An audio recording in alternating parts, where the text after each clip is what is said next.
Привет, народ! Вы на канале Алекс Фиш. Я нахожусь очень далеко от своего дома. Нахожусь я на Дальнем Востоке, в городе Владивосток.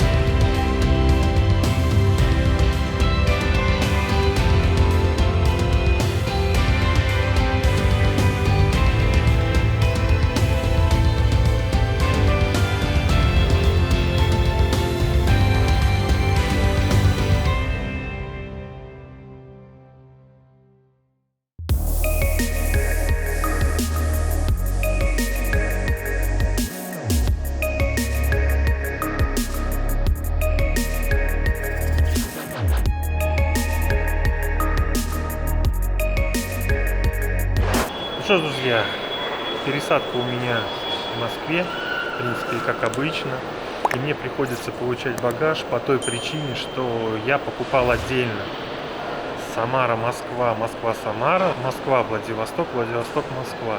И так получилось на 10 тысяч дешевле. Я не знаю, как это работает, но несколько раз уже такое было, что когда отдельными покупаешь, получается дешевле. Но минус этого, конечно, надо получать багаж. Есть риск не успеть, например, на рейс из-за какой-то задержки, но оно того стоит. И плюс я промежуток побольше сделал, и поэтому все, я в Москве, на Владивосток успеваю. Я не знаю, честно, как это работает. Выбрал Самара, Владивосток, туда-обратно. Вот реально получилось на 10 тысяч дороже, чем я купил по отдельности. Сейчас жду багаж, потом его опять сдаю. И уже буду ждать посадки во Владик. Ну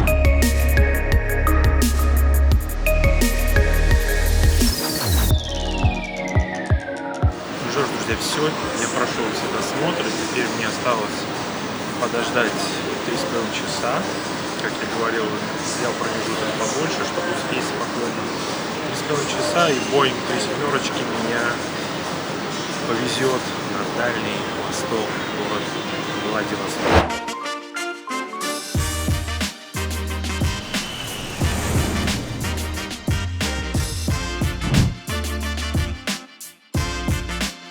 Все, прилетел я, 8 часов прошли незаметно.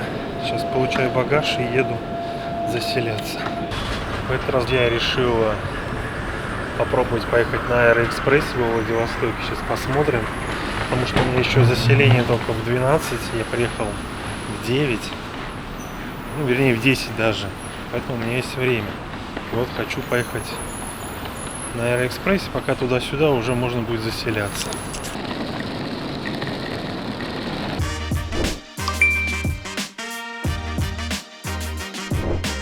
Ну а в вагоне Аэроэкспресса были достаточно удобные кресла, и я с удовольствием отправился, любуясь прекрасными видами на Амурский залив.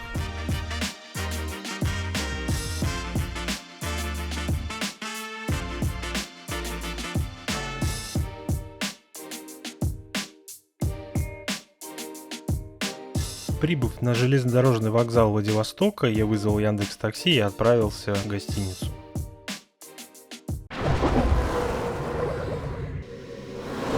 Ну что ж, друзья, все, я вышел погулять, поспал пару часов, потому что было уже невозможно, всю ночь практически не спал. И сейчас направляюсь в район Спортивной набережной, и там буду проходить вдоль самой набережной, посмотрим, что там есть интересного, вместе с вами прогуляемся, короче. Ну и, конечно же, когда идешь по улицам Владивостока, сразу бросается в глаза автопарк. В принципе, практически все это японцы. И половину уж точно праворульные японцы. Конечно, с погодой немножко не повезло, но все же хотя бы дождя нет. Рассчитываю я, что будет солнечно, тогда и цвет воды совсем другой. Но все дни вроде обещают пасмурную погоду. Ну и, собственно, вот оно, Японское море. Привет тебе. Вода достаточно чистая, но специфика воды такова, что оно не бирюзовое прям такое, ну и солнца нет, разумеется. Вода чистенькая, как вы видите. Ну, ветерочек прохладный идет. Жирные чайки тусуются. Решил уж, что раз здесь нахожусь, зайти в музей. Называется он Владивостокская крепость. И сейчас немножко я расскажу об этом музее. Раз он просто здесь находится, недалеко, думаю, заскочу туда, а потом уже дальше пойду гулять. Точку я оставлю на музее в описании. И вот здесь он так начинается. Сейчас посмотрим с вами стоимость. Билет стоит 300 рублей. В принципе, зайти сюда рекомендую, если вы рядышком находитесь. Вот такой вид открывается отсюда.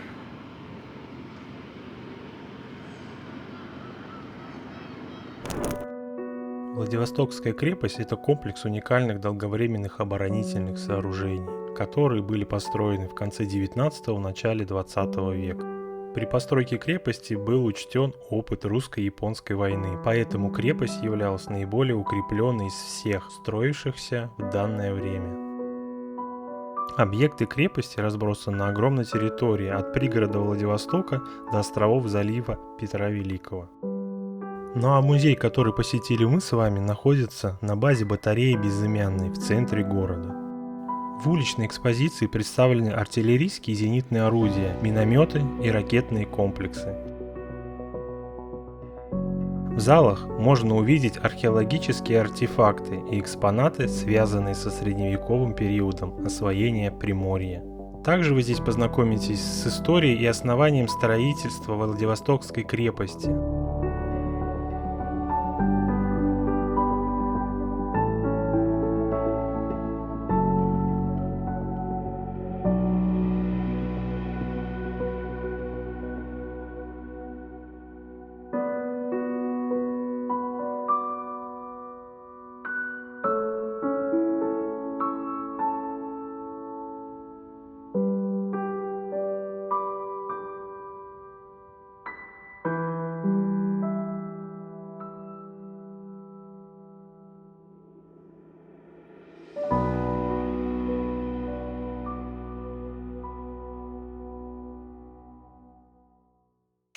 Понять мощь вот такого фугаса. Посмотрите, какие стенки. Это ж капец, толщина.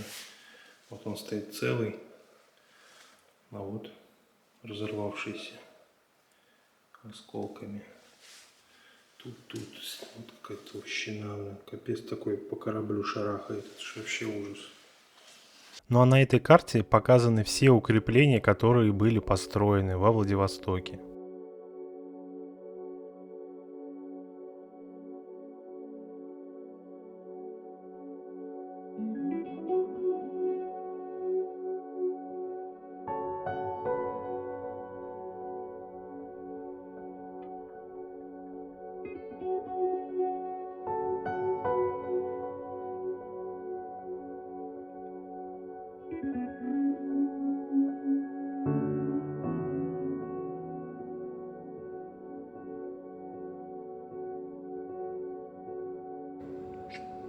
Вот так выглядит крыша этого сооружения.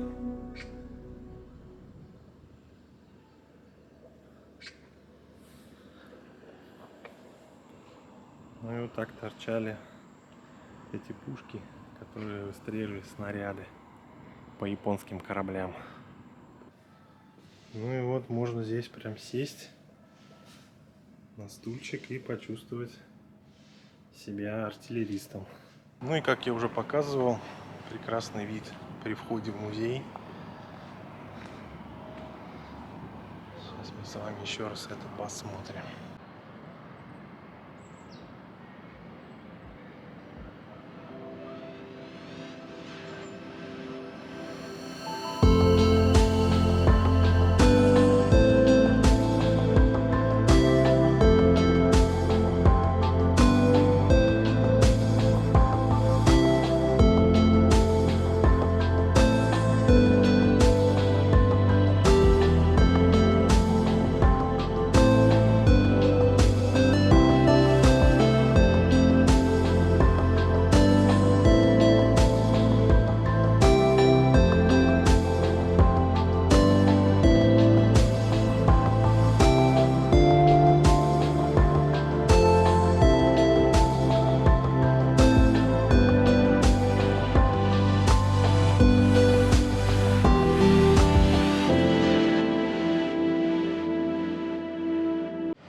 друзья, музей я советую. Тем более, если вы здесь где-то недалеко живете, то обязательно сходите.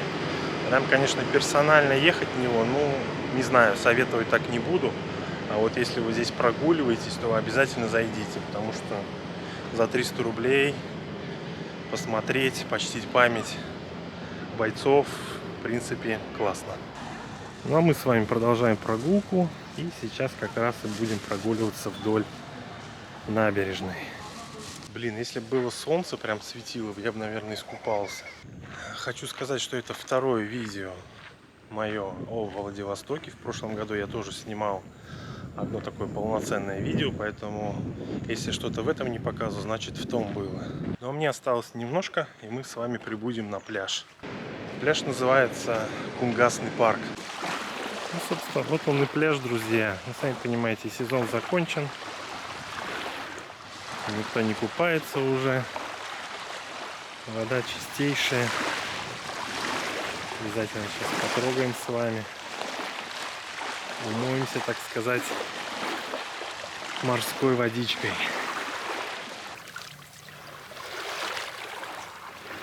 Очень соленая.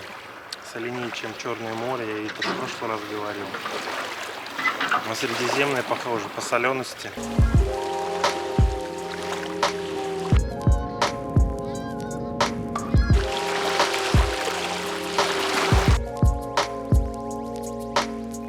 Тут есть знаменитая кафешка. Ну, их несколько во Владивостоке. Называется Чифань. Там готовят классную лапшу. Сейчас, я думаю, ее мы с вами и покушаем. Цены в этой сети кафе адекватные. И в сезон здесь всегда многолюдно и очередь.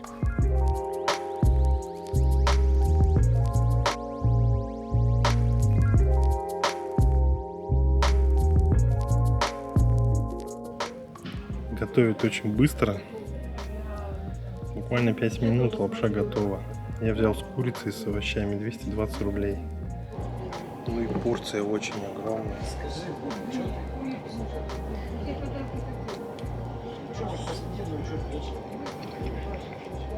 Вкусно. Вот с таким вот видом буду сидеть кушать.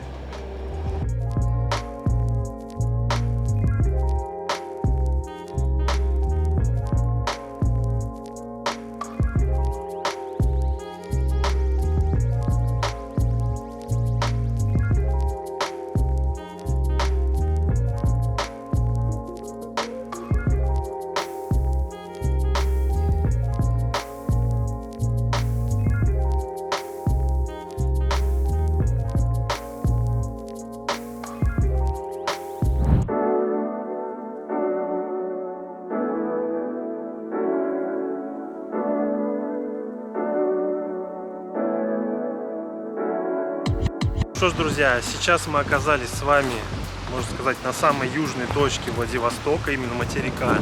Это маяк Токаревского. Сейчас мы с вами отправимся вон туда, к нему. Очень сильный ветер, как я уже сказал. Очень хотелось здесь на дроне полетать, но, друзья, вы видите, что это сделать невозможно. Ветер очень сильный. Не знаю, как будет со звуком. Светит солнце, такой контраст. Там вот тучки, в принципе. Вода чистейшая, мы еще с вами подойдем. Очень сильные волны, как вы видите, посмотрите. Пару человек я видел купалось, но я, если честно, не отважусь. Это местные жители купались, потому что он сразу хоп в машину засел и уехал один из купающихся. Вот там вдалеке идет мост Русский, и дальше идет непосредственно остров Русский.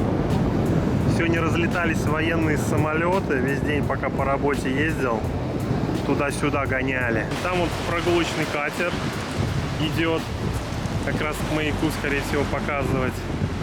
Но я решил сюда приехать. Блин, как жалко, что ветер сильный. С утра вообще ветра не было, а сейчас поднялся прям такой. Ну, плюс здесь все-таки территория такая, продувается очень сильно. К сожалению, вот так. Достаточно известная эта достопримечательность, входит там в топ-10 для посещения во Владивостоке, поэтому в прошлый раз у меня не получилось сюда попасть, очень мало дней был именно во Владивостоке. Дорога к маяку идет вот такой каменистой косой, Она сделана искусственно, потому что здесь стоит линия ЛЭП.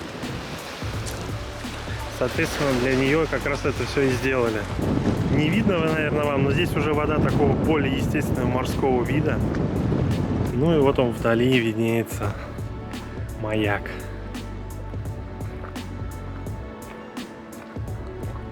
Место, конечно, красивое, ничего не скажешь. Очень интересное. Здесь вроде как и ветер не такой сильный.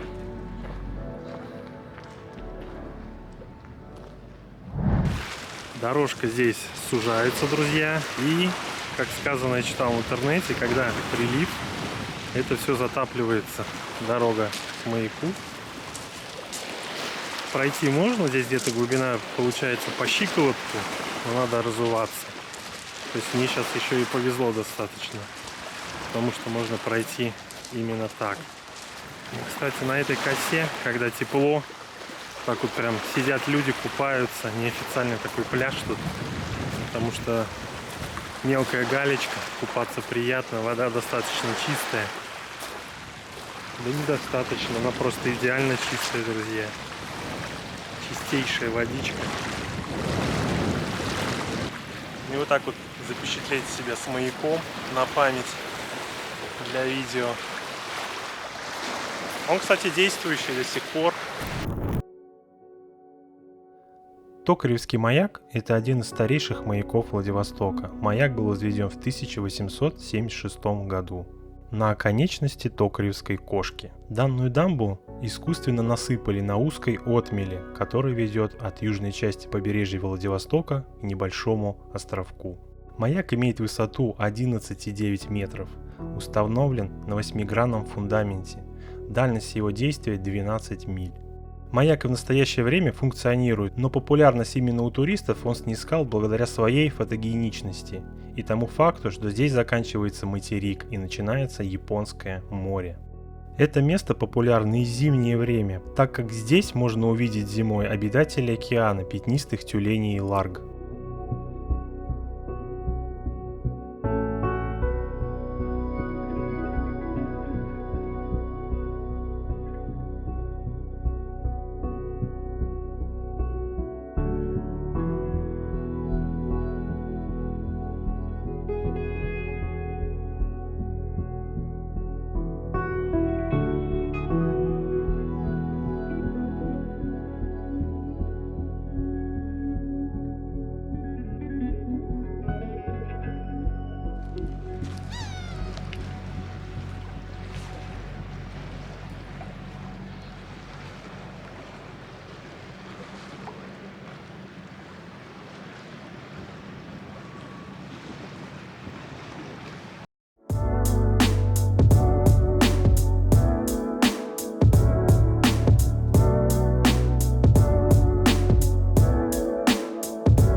Все, отправляемся в следующую локацию.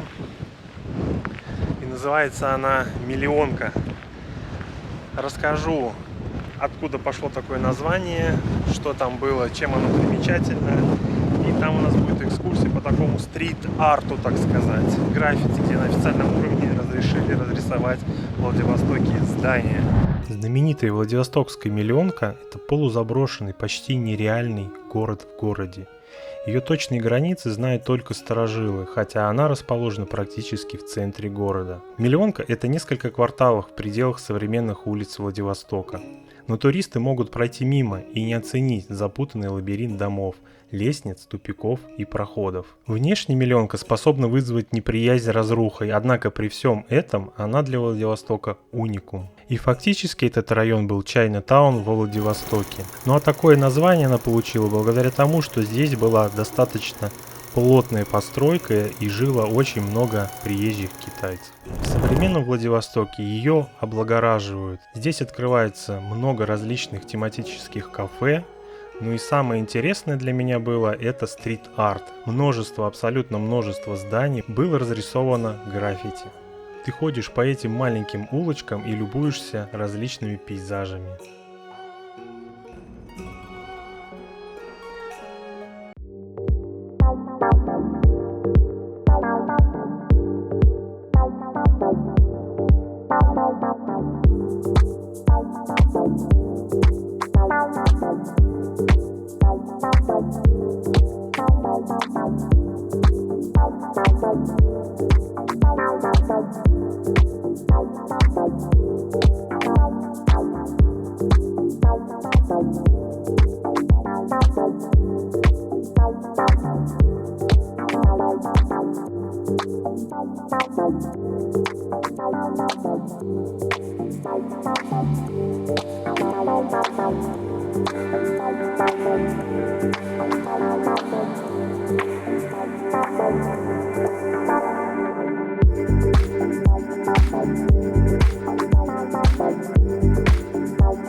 Все, я быстренько разделся. Тут, как видите, мелкая галька.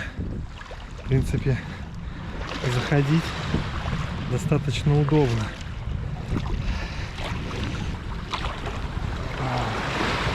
И дно такое пологое, вода чистейшая. Кто бы мог подумать, что закрывать сезон я буду на Дальнем Востоке по морю. Вот с таким вот видом прекрасным. Здесь на скалы, здесь на мост. Пляж, кстати, я оставлю ссылочку. Очень классный пляж, чистый. Не знаю, как здесь в сезон, но сейчас очень немноголюдно. Раз, два, три. Очень сразу глубина начинается. Фу. Такое классное освежающее море. Вот сейчас температура даже теплее, чем я когда был на Черном море в начале июня. Как мне рассказали, у них была аномальная жара, и море прогрелось здесь в Приморском крае до 30 градусов, что для них вообще непривычно. Но это просто сказка. Друзья, это просто сказка. Очень глубоко, но глубина не чувствуется, звезды морские лежат.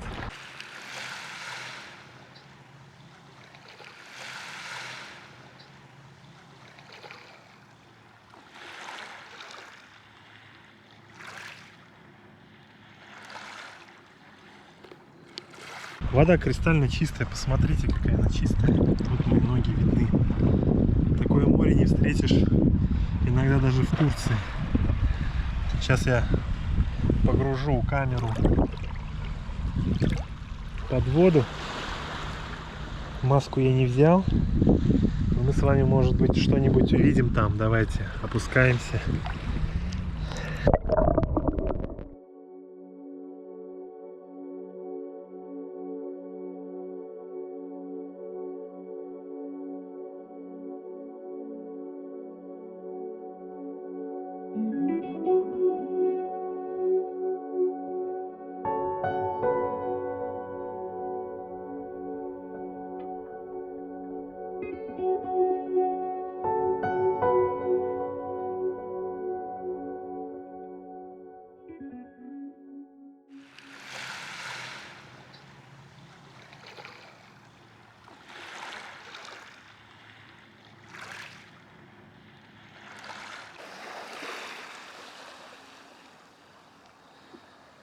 Место, конечно, бомбическое.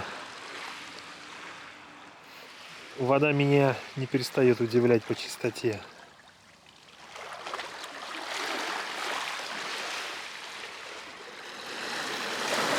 Стою, друзья, такой, и прям при мне потихонечку так выплыла лодочка подводная и пошла полным ходом. Тихоокеанский флот.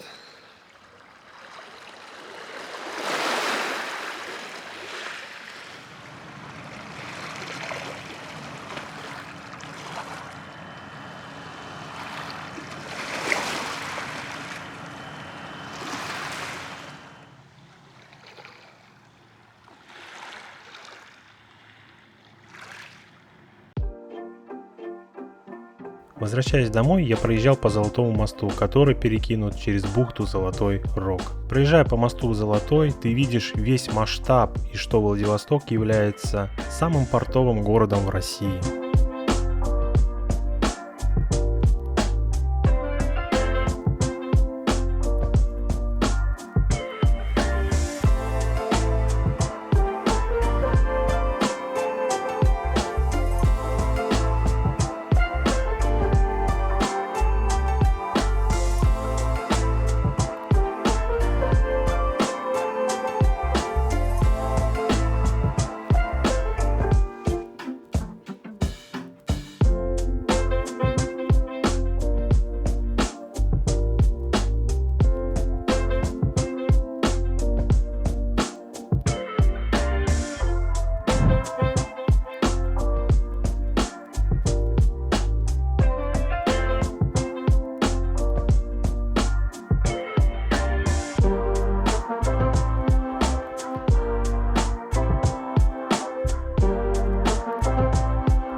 К сожалению, погода немного подвела, и в последний день моего пребывания в Владивостоке лил целый день дождь. Рано утром мне предстоял полет домой, и ехав в аэропорт, я размышлял, какой же все-таки уникальный город Владивосток. И если честно, в голову пришла мысль, что здесь не Дальний Восток нашей страны, а Дальний Юг.